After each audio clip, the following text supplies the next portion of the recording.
പൊതുജനങ്ങളെ ഞെട്ടിച്ച സ്വർണ്ണവില. ചരിത്രത്തിൽ ആദ്യമായി വില 1,00,000 രൂപയാണ് കടന്നിരിക്കുന്നത്. ഒരു പവൻ സ്വർണത്തിന് 1,01,600 രൂപയായി. 1 ഗ്രാം സ്വർണത്തിന് 12,700 രൂപയായി.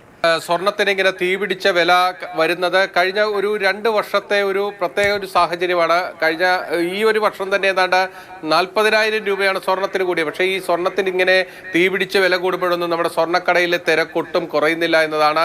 അമേരിക്കയിലെ ഏറ്റവും വലിയ ബാങ്കായ ഫെഡറൽ റിസർവ് അവരുടെ പലിശ നിരക്ക് കുറയ്ക്കുന്നത് കൊണ്ടുണ്ടായ ഒരു മാറ്റം തന്നെയാണ് സ്വർണ്ണവിലയിൽ വന്ന ഈ വർധനവ്. കൂടാതെ ഡോളറിൻ്റെ മൂല്യത്തിൽ വന്ന വ്യത്യാസങ്ങളും സ്വർണ്ണവിലയിൽ ഇനിയും പുതിയ ഉയരങ്ങളിലേക്ക് എത്തുമെന്നുള്ള പ്രതീക്ഷയോടുകൂടി തന്നെയാണ് എല്ലാവരും കാണുന്നത്. ഒരു ലോങ് റണ്ണിൽ ഇതിന്റെ വില ഇനിയും മേലോട്ട് തന്നെയാണ്. വെള്ളിയിലേക്കുള്ള പ്രിയം നമുക്ക് കൂടും.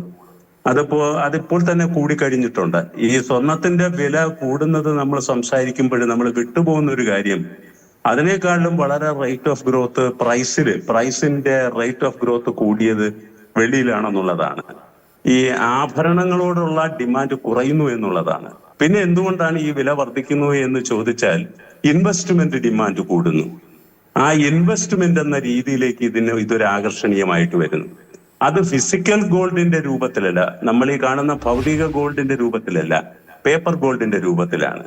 മ്യൂച്വൽ ഫണ്ടുകള്, പിന്നീട് ഡിജിറ്റൽ ഗോൾഡ്സുകള്, ഇങ്ങനെയുള്ള രൂപത്തിലേക്ക് ഇത് കൂടുതൽ ഇൻവെസ്റ്റ് ചെയ്യപ്പെടുന്നുണ്ട്.